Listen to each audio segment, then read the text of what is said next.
Здравейте от Физиохелт или по-скоро Физиотолк, защото така се казва нашия подкаст. Днескашната тема, която ще говорим е, разбира се, нещо, което е доста банално, доста, бих казал, често срещано, но реално доста слабо лекувано и доста грешно по някакъв път лекувано, за съжаление. И бих казал, някои грешни лекувания могат да се останат доживотни присъди за пациентите. И това е тенис лаката. Аз съм Димитър Димитров. Аз съм Богомил Джежев. И днес ще споделям нашия опит, който е доста голям в тази сфера. Аз дори щях да пиша преди магистърската ми защита, ще е на тема тенис лакът. Ама те се случи, можах да намеря толкова тенис лакът. Аз пък имах идея да пиша дисертация на тая тема. Така е просто много ефективно, в течение на обстоятелствата, така или иначе. И двамата ни го направи. Първо искаме да кажем, че новия термин, или по-скоро аз искам да кажа, че епикондилит е стар термин, който се използва, така наречен тенис лакът. Правилният термин е епикондилалгия. Да обясним защо. Защото като кажем епикондилалгия, това означава, изглежда доста общо. Болка в областта на лаката. Защото, епикондилита е. Да, епикондилит. В смисъл, ако ползваме други термини, все едно знаем диагнозата. Един вид сухожилието е възпалено или пък е износено или така нататък, което в голям процент от случаите не е така. Затова по-правилният термин е да кажем епикондилалгия. Да, защото всъщност се оказва, че на много случаи, когато са диагностицирани с епикондилит, има проучване по тази тема, вземат биопсия, се оказва, че няма никакво възпаление. Да, то итис е възпаление. Първо, изцяло като говорим за сухожилията, първо, че това е доста остаряло, че сухожилията се възпаляват като цяло. Възпаления там са много нисък процент, така че този термин като цяло е доста остарял, но хората го ползват. Така или иначе пациентите могат да си казват каквото искат. За колегите, просто искам да кажем кое е правилно. За колегите правилният термин, който би трябвало да ползвате, е епикондилалгия.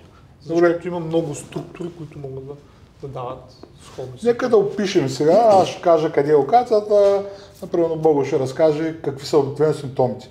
Обикновено локацията за така наречената епикондилалгия е в областта на външната част или като сложите палеца, от към палеца на лаката. Обикновено може да е локално, може да е по-разпръснато, може да е пареща болка, може да е силна болка. Има ситуации, в които не ограничава много ежедневието, но има ситуации, в които направо буквално... Човек каза, изпускам си чашата, не мога да се ръкостискам и всичките тези неща, които са може би в началния етап, но някой път болката продължи. Това е характерното за това състояние, че може да протече наистина години. В смисъл, 3 години може човек да има, аз съм имал пациенти с по 6-7 години. И доста неприятно. Да, в смисъл ограничава. Особено ако работиш нещо с ръцете си, което е физически труд.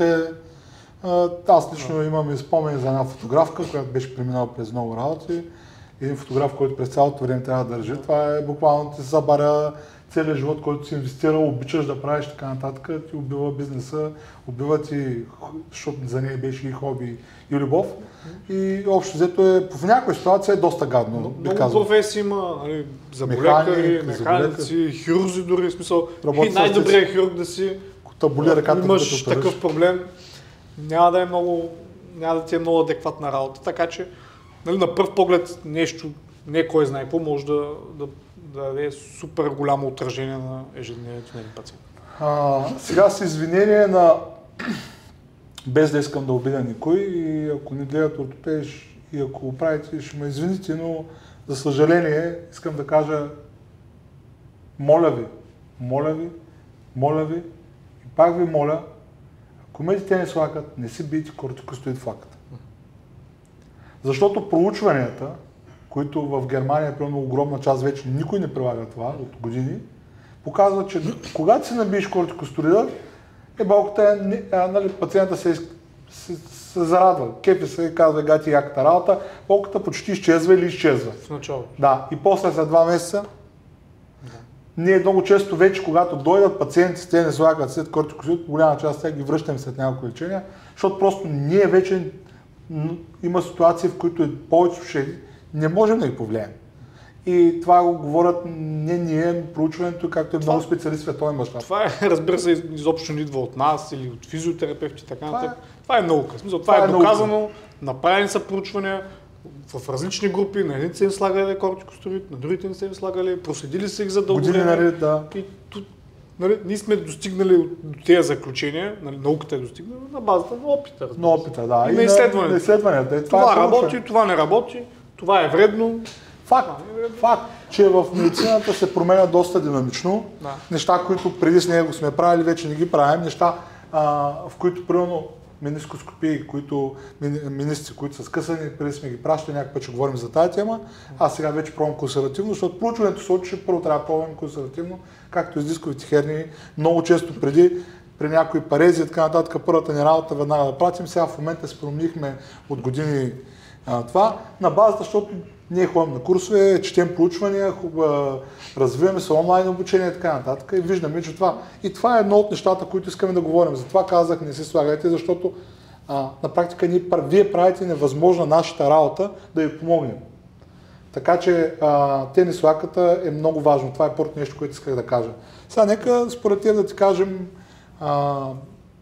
може би е интересно да кажем откъде може да идва болката, колко вариант, защото тук има доста неща. Има много структури в лаките, които... Нали, защото се подценява, много хора си мислят, че това е край, сухожилие, тук и това е. Както сещам за един професор в университета, лекцията му беше 1 час, тя лаката е малка става, няма какво толкова да вика. Със сигурност не е така. Да. Но има много структури. Сега, далече от сложността на рамото. Рамото е много по-сложно, много повече структури, много повече проблеми. Да, и много по-трудно може. Но въпреки това, първо трябва да кажем, че лаката става една много...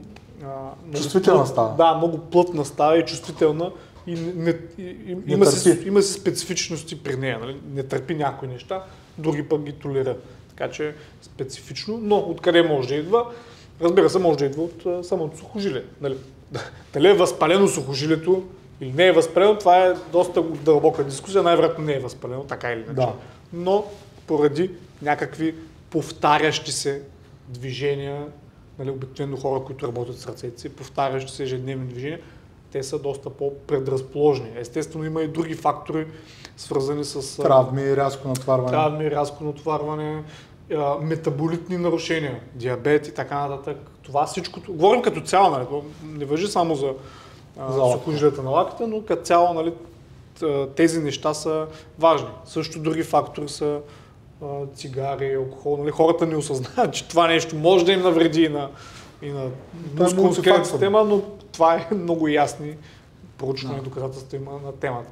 Така че, може естествено сухожилието да е проблема, може самата става, лаката става да е проблем. Има две стави дори. Да.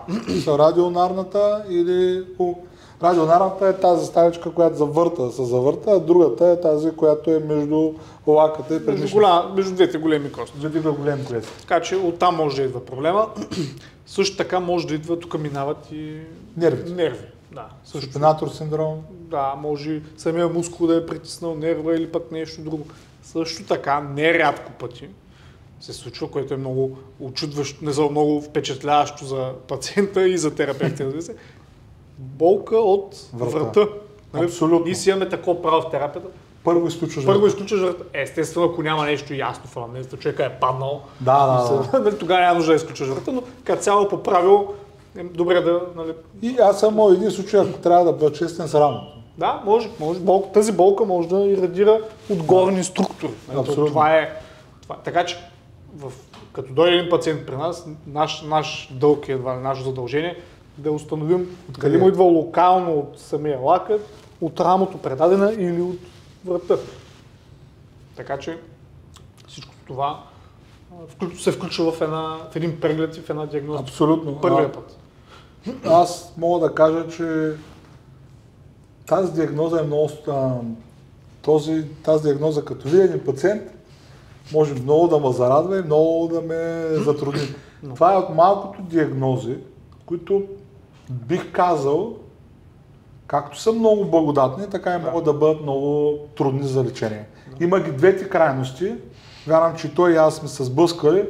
Пациенти идват, правят 2 процедури или една, пациент се връща, перфектен се лично помня един от първите им пациенти, една докторка, моя близка, нали, която идваше, лекуваше си физиотерапия, лекарства, цък. Аз там бях завършил Малиган. Викам, дай да пробвам. И направих една техника, типично латерално плъзгане, показах как да се я прави, нали, на вратата, там застава на вратата, бута си пред мишницата, там в една проблем посока и казах, прави си го. Тя след 2 дена дойде толкова изненадана, не можа да повярва, че някакъв си млад рехабилитатор от болницата, защото тя беше пробва 1000 неща.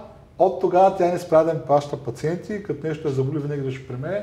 И това е благодатната част от цялата работа. Слава Богу е повече. Моите наблюдения са по-благодатни. Има някои, които са, нали, така да го кажа, закучени, но те предимно, нали, според мен, нали, според статистиката, те не са толкова свързани с, нали, естествено има и латералната част, те са свързани с голф, така наречения голф лакет от вътрешната страна. От вътрешната част са болката. Сравнено с външната част, по-трудни. Доста по-трудни. Значи, ние тук си забазикаме в кабинета, нали, като дойде някой с голф лакет и, нали, кръстим се, нали, защото като дойде някой с тенис лакет, се радваме, защото може да му помогне. И голф лакета са доста трудни. Сега аз мога да кажа, че вече с годините човек натрупва, нали, опит, би го казал, преди имахме Мълиган, нали. Сега завършихме доста курсове и за лоудинг, за натоварване, завършихме шаклок, завършихме... За нерва да може да повлияе. За нерва, Макензи завършихме. Сега имаме и Шокуев, който също доста често помага.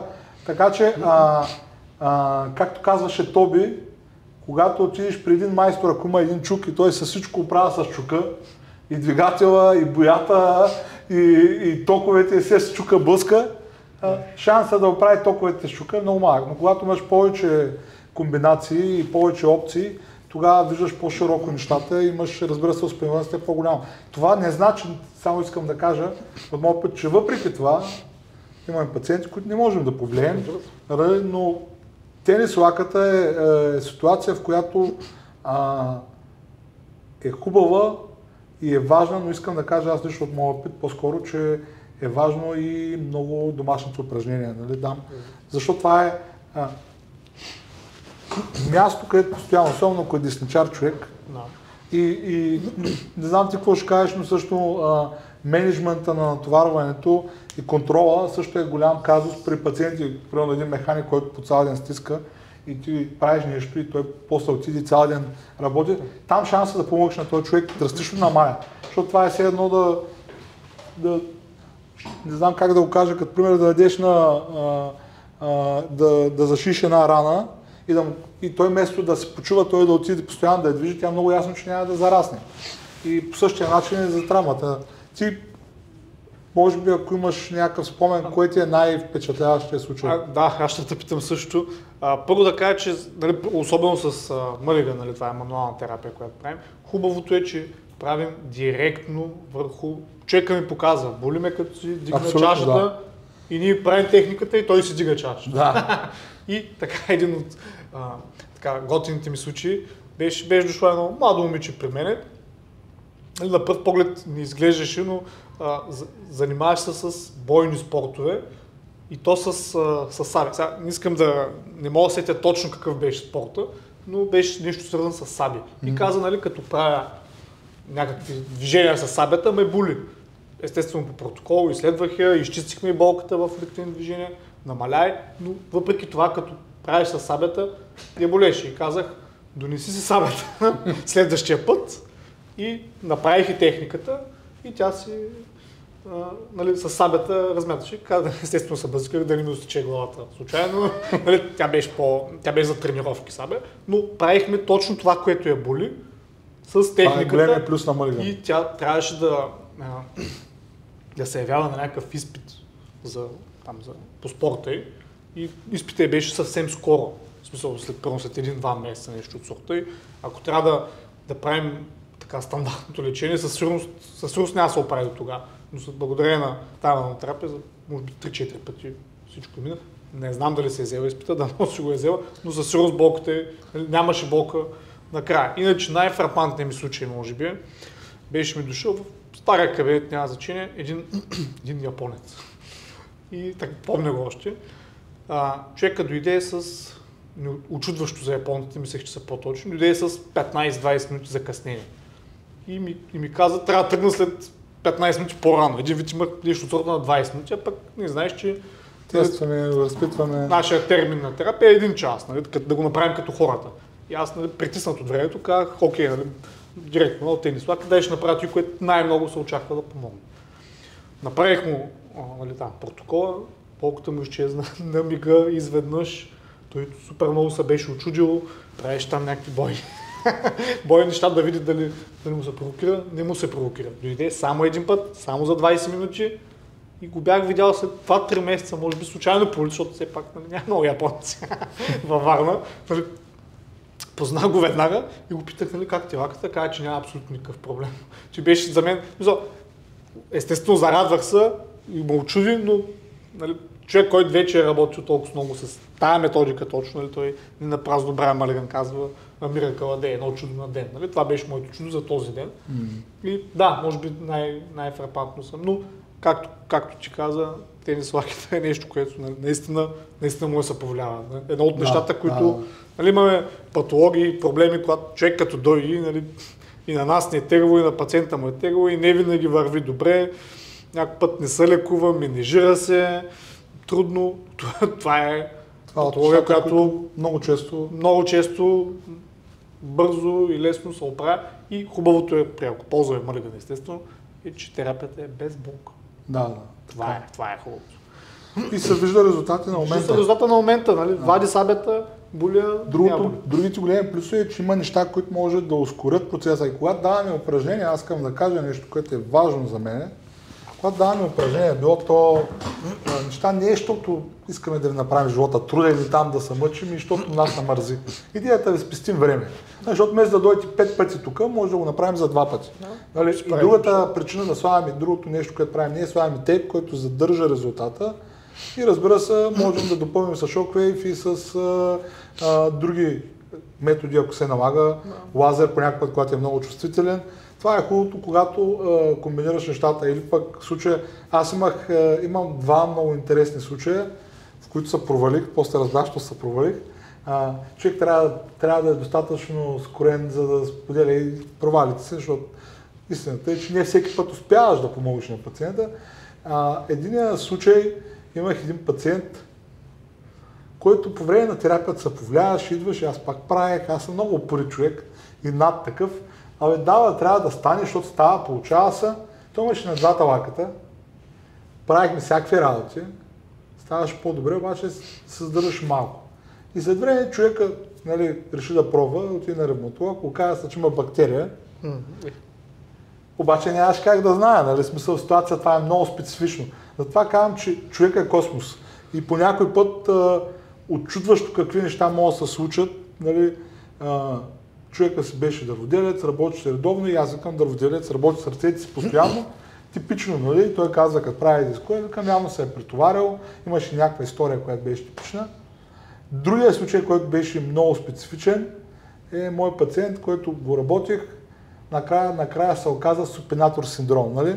Доста по-рядко е, нали, като дойде с болка в лаката, нали, тестваш врата, защото той се повлияваше от врата, от шоквейва, от това.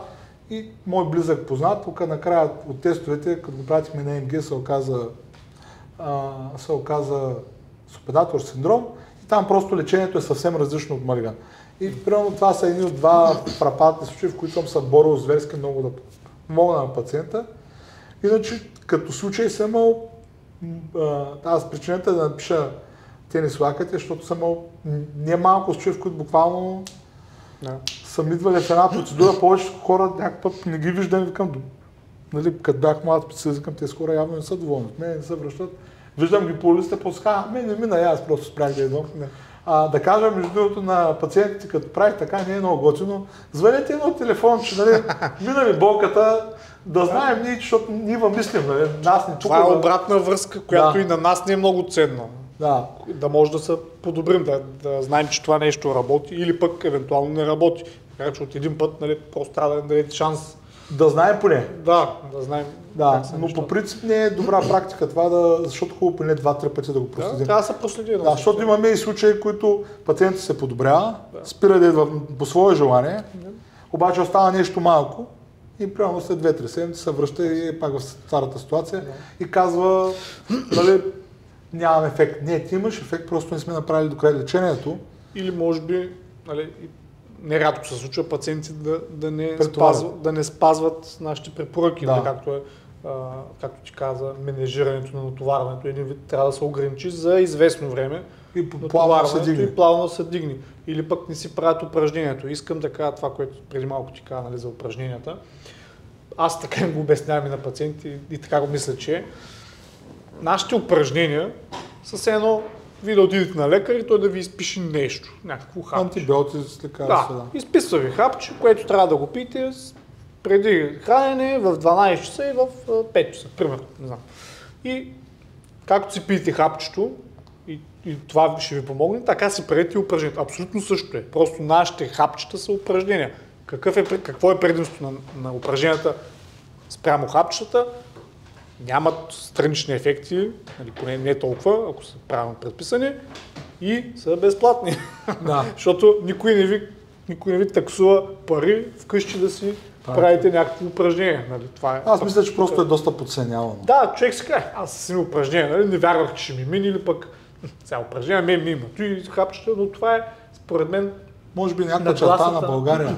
Да, и балканския полус, не знам. Да, най-вероятно, макар че сигурно е и световен мащаб, но това е до нагласата на пациента, нали? Понеже няма какво да се лъжим, физиотерапията е нещо, нова специалност. Нали? Колкото и да има толкова развита, да. Дълго време, истинската физиотерапия отскоро. Бих казал отскоро, да. Така че, нали, хората те първа разбират, че имаме смисъл в това и че има възможност да се помагат с такъв тип терапия. Така че, нали, упражненията, те не са някой като дойде и каже, аз да се пораздвижих или гимнастика. Не, това са специфични неща, направени в лабораторни условия, аз така им казвам. Да. Тествал съм, видял съм, това правиш, само това, без 1000 неща други. Те са само за някои хора си мислят, че трябва да бъде много натоварващо. Нали? Фитнес маняците, ти глупото упражнение, аз не се натоварвам. Целта не е да се натовариш, някой път е, но някой път е просто да те обезболи. И така но дори като се натоварваш, пак има преценено е пак от лабораторни изследвания, както каза, защото е преценено спрямо човека. Да. Защото натоварването, когато е прекалено голямо, натоварване може да дойде в повече и да е обратен ефект. Когато е прекалено малко, да няма достатъчен резултат. Това е идеята на физиотерапевта. Ние не сме фитнес структури, ние сме физиотерапевти. Нашата работа е да преценим кога и колко да ви натоварим, а не просто да дадем упражнения, с които да се натоварите. Нещата отстрани изглеждат прости, да, реално всеки може да ги прави, но най-сложното нещо в цялата ситуация, според мен, е да прецениш колко и на кой. Да, това е най-сложното нещо в физиотерапия, но това може да стане само и единствено, ако се проследи пациента. Един вид, първия път няма как да го знам. Няма как да знам на този човек колко серии, колко да му... Мога да предполагам, но не да знам. При мен е големия проблем в цялата ситуация, когато пациента, нали, искам да кажа нещо, което трябва да го знаят всички пациенти, независимо от опита, независимо от уменията, има пациенти, които няма как да знаем дали ще се влошат. Просто невъзможно. Така наречената латентна реакция или закъсняна реакция. Правиш нещо по време на случая, правим някаква техника за лаката, той се чувства добре. Обаче вечерта става по-зле и го боли. Това не значи, че лакът ви е предсакан и от тук нататък е край. Ще имате 2-3 дена или 4, максимум седмица болка. Да, в повечето случаи. Докажа, че ако се случи. Нали? Но казвам, че ако се случи, не се страхувайте, не се притеснявайте. Случва се, нормално е. Следващия път, когато ни кажеш, че ние ще дозираме натоварването и ще го променим. Това е идеята на връзката с терапевта. Не трябва да бързо да се отказвате. То е доста логично, защото, нали, в крайна сметка ние не може да навредим на един човек, защото ние не му правим нещо, кой знае колко инвазивно. Силоването, да. Нали, единственото, което може, защото това за мен дори не е влошение, това е реакция. В рамките на един ден. Нали. Много изключително рядко някой може, нали, структурно трябва да се направи някаква агресивно, много голяма глупост. или нещо много сериозно да не се прецени. Нали? Слава Богу, на мен не ми се случва в терапията, нали, за сега, но обострения много. Да. Увреди, нито една, слава Богу. Да, но обострянето, пак казвам, не е опасно, не е страшно. Може да се случи и на човек, който го работи 50 години и го пишат във всички учебници. И това е напълно нормално, защото човешкият организъм е всеки сам по себе си различен, индивидуален и реакцията на човека и психиката е коренно различна от другия. Ние по този начин знаем къде ви е лимит. Аз това им казвам на пациентите. Искам да работим на бариерата. Ако работим над бариерата, ще се обостриш и аз ще знам, че следващия път ще ти намаля натоварването. Ако работим под бариерата и нищо няма да има ефект. Така че трябва да работим около тази бариера. И по някакъв път я преминаваме малко, има реакция и намаляме. Но това е нормално. Най-големите експерти не могат да го направят, не могат да го прецизират до такава степен. Това става на следващи посещения. Просто човека идва и казва, вчера бях малко по-обострен, аз казвам, окей, значи сме направили прекалено много, или пък той се е направил, защото не трябва да бъдем наивни, че всички негативни ефекти са от терапията, както и всички позитивни. Нали, човека може ние сме му дозирали правилно натоварването, той после да отида да е изкопал половин декар. Като събереш натоварването от терапията и натоварването от другите дейности. Да, по някой път хората, между другото ми е странно, защото хората виждат някакви неща за не голямо натоварване. Което е така, ако сте здрав, нали? Но ако преди 2 дена ти не си можел да стискаш с ръката си и отидеш и изчистиш къща или изрежеш цялото лозе с таковата. Да, за тебе това не е голямо натоварване и за мен не е голямо натоварване, но реално за едно болно място това си е твърде голямо натоварване и много пъти нашия най-основен проблем е, че не можем да намерим. Аз имах една много набързо история с една дама, тя е много забавна. Една дама беше шла при мен, имаше болка в кръста, просто я давам като пример и аз си направих нещо, тя излезе много по-добре. И дойде срядата, доста намусена, погледна ма лошо и аз така викам, какво става, нали? Вика, по-зле съм след тебе. И аз, нали така, викам, ние сме се виждали от седмица, кога си по-зле? Петъка. И аз викам, ти не идваш ли вторника? Да. И аз викам, вторника не те болеше, срядата не те болеше, четвъртъка не, събота беше заболял. Сещам се, петъка не е болял, събота е заболял. Аз казвам, какво се случи? Петъка, не събота, петъка, какво се случи, защото събота страната е голяма. Нищо не се случва. Това е типичният отговор, който чувам. И когато случайно ми дойде на къл да погледна календара, то беше Гергьовден. Викам, нещо правихте ли по Гергьовден? Да, събрахме се, имаш ми гости, аз викам, чист си готвих. Долу-горе, колко време успяваме? 8 часа. Нали, аз казвам, това е много, нали, смисъл за човек, който е бил приведен като дошъл първия път и човек, който вторника съм правил терапия, сряда, четвъртък, петък е нямал нищо. Да, не е характерно за обостряне от терапията. Да, защото обикновено обостряне от терапията е нещо, което се появява... На деня или на следващия? На деня е най-късно на следващия сутринта. И дамата обаче беше убедена, аз не успях да убедя. Това е моя грешка, че аз не съм предупредил за някои нещата и просто не успях да успея. Тя не дойде повече, защото мисля, че аз съм направил нещо.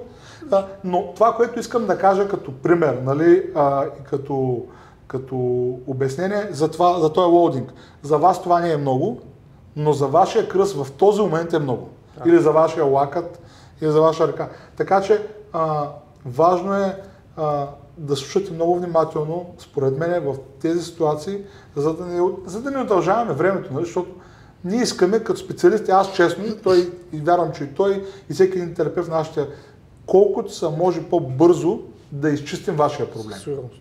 Да. Един доволен пациент е много по-ценен, отколкото един дълъг време за пациент. По-добре, по-бързо, за нас е по-добре и за хората. И за реномето на фирмата, и за хората.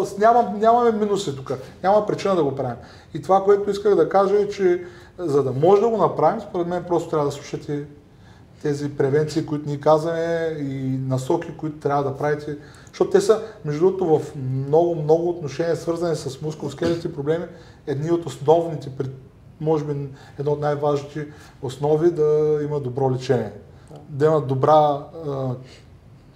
добро поддържане на правилните натоварвания и правилните насоки. Ако, примерно, проблема ви не се подобрява, нали, не си казвайте, терапията е неефективна, защото имаме, нали, това важи може би за всичко, нали, не само за лаката, но имаме супер много оръжия, както ти каза, нямаме само чук, имаме и отверка, имаме и други и диагностика за ел и за всичко. Така че, нали, може би първоначално сме се заблудили, на това ни е приличало, нали, най-вероятното. Аз винаги стрелям в най-вероятното. Всеки, това е нормално, та практика. Да. При супинатор синдрома няма тия първото решение. Със сигурност няма тия първото. Но като виждаш, че нещо не става с нали, това, което най-очакваш да се работи, минаваш на вариант Б, на вариант С, на вариант... Така може да стигнем до Я. В смисъл, има опции. Просто... Не се отказвайте. Да, не се отказвайте. Просто може би не сме направили тази опция, защото не ни се е сторило много вероятно. Но това, че не ни се е сторило на нас вероятно, вие може да сте един в статистиката, може да сте от тия примерно 10%. Които са много рядко срещани. Да, така че докато кажа на един човек, съжалявам, не мога да ти помогна, може би поне 3-4 пъти съм пробвал, то това е много относително за състояние, защото има някакви състояния, просто идват и аз знам, че с 3-4 пъти, така че нищо няма стане. Но за повечето 3-4 пъти нищо не е станало и аз си казвам, съжалявам, не мога да ти помогна. Но искам да съм изчерпал всички варианти. И аз, за съжаление, аз съм на този проблем при някои пациенти, които имат очакване, че от първия път, ако не успее, да се отказват, което е гадно, защото после стигат до по-сериозни намеси, които не са толкова безопасни и, както казах, типа на кортикостероидната инжекция или операцията са неща, които после ние няма да можем вече да повлияем по начина, по който сме могли.